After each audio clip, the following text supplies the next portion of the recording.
नक्श जीजू। अनिका, ये कौन?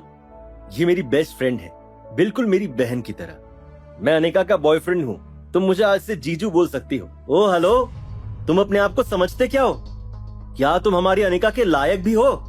मेरे जीजू सिर्फ और सिर्फ नक्श हैं, हमारे रास्ते में मत आना। अनिका, तुम इस तरह के इंसान के साथ कैसे रह सकती हो? दरअसल प्राची इस समय अंदर ही अंदर बहुत हेल्पलेस फील कर रही थी।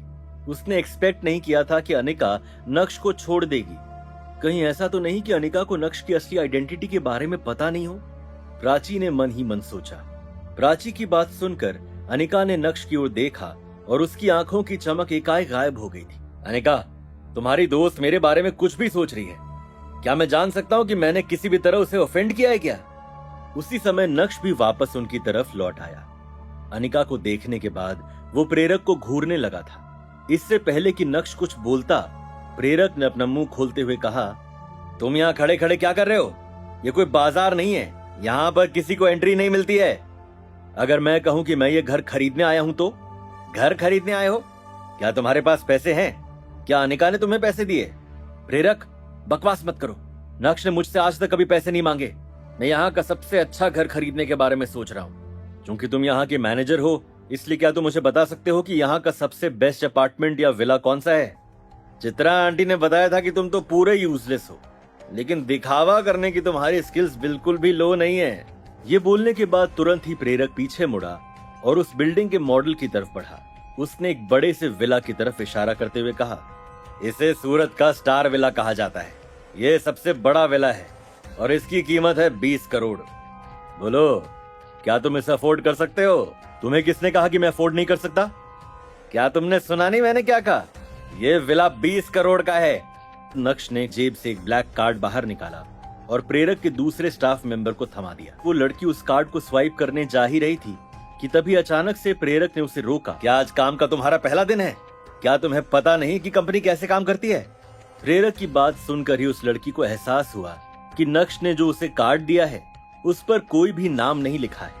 नक्श ने एक्सपेक्ट नहीं किया था कि प्रेरक इतना स्टूपिड होगा। उसी समय अचानक से प्रेरक का फोन बजा। जब उसने मोबाइल स्क्रीन पर कॉलर का नाम देखा तो तुरंत ही साइड में गया और कॉल उठाया। तुम्हारे मैनेजर कॉल पे हैं, तुम जाओ और मेरे कार्ड को स्वाइप करो, फुल पेमेंट। ठीक है, आप यहीं रुकिए। मन ही मन उस लड़की को भी यकीन नहीं हो रहा था कि क्या इस कार्ड में 20 करोड़ रुपए होंगे। स्टाफ की वो लड़की जिसे यकीन नहीं हो रहा था कि नक्श पेमेंट कर पाएगा या नहीं, वो ऑफिस से अब लौट चुकी थी। सॉरी सर, माफी चाहती हूँ कि आपको इंतजार करवाया। पेमेंट हो गया?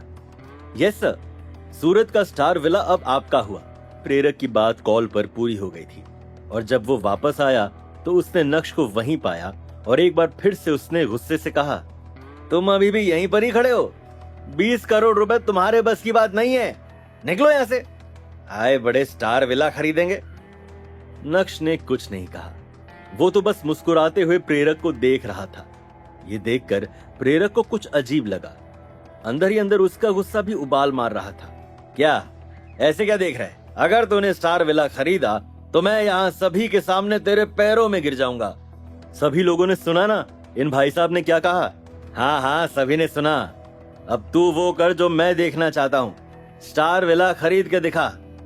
मैनेजर सर, देखना तो आपको है, इन जेंटलमैन ने ऑलरेडी स्टार विला खरीद लिया है। क्या कहा तुमने? मैंने कुछ भी गलत नहीं कहा मैनेजर सर। जब आप कॉल पर थे तब इन जेंटलमैन ने स्टार विला का पूरा पेमेंट कर दिया। अब वो स्टार विला इन्हीं का है। एम्बैरेस्ड एक्सप्रेशन के साथ उस दूसरी लड़की ने प्रेरक की ओर देखते हुए कहा। बस फिर क्या था, प्रेरक के चेहरे पर 12 बज गए थे। अरे, मुझे अच्छे से याद है कि तुमने अभी क्या कहा था। पैरों में गिरने का समय आ गया है। नीचे नहीं जाओगे तो ऊपर कैसे उठोगे? तो जैसे यूजलेस इंसान के सामने मैं नीचे झुकूंगा? पागल हो गया क्या? तो इसका मतलब तुम अपनी बात से मुकर रहे हो। तुम्हारा तो कोई वजूद ही नहीं मेरे दोस्त। हाँ, नहीं है मेरा कोई वजूद। अब बता क्या करेगा? यूजलेस इंसान, क्या तू मुझे मारेगा? और सुन मुन्ना, मुझसे भिड़ने की गलती मत करना। तू जानता नहीं है कि मैं भानुशाली ग्रुप का मेंबर हूँ। क्या मैंने कुछ गलत तो नहीं सुन लिया? ये आदमी भानुशाली ग्रुप से है। तभी तो इसमें इतना एटीट्यूड है। अगर इसके सर पर भानुशाली ग्रुप का हाथ नहीं होता तो अभी ये उस आदमी के पैरों में पड़ा होता। मैंने सुना है कि गौरव पथ पर जितने भी विलास बने हैं वो सारे भानुशाली ग्रुप के हैं। हाँ बिल्कुल ठीक सुना है। वैसे हम इसके जैसे यूजलेस इंसान को तो कंपनी के दरवाजे के पास भी नहीं फुदकने देते। ये तो आज यहाँ अंदर आ गया, वरना मैं तो इसे यहाँ भी अंदर नहीं आने देता।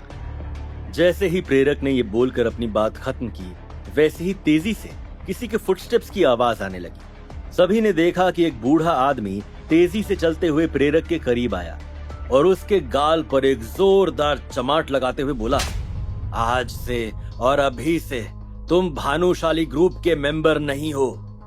डायरेक्टर शर्मा, आप यहाँ क्या कर रहे हैं? अगर मैं नहीं आता तो पता नहीं तुम कितने लोगों को इसी तरह बुली करते। डायरेक्टर शर्मा, अभी जो कुछ भी हुआ उसमें नक्श की कोई गलती नहीं है। मिस, प्लीज आप गलत मत समझिए, मैं तो इन जेंटलमैन से माफी मांगना चाहता हूँ।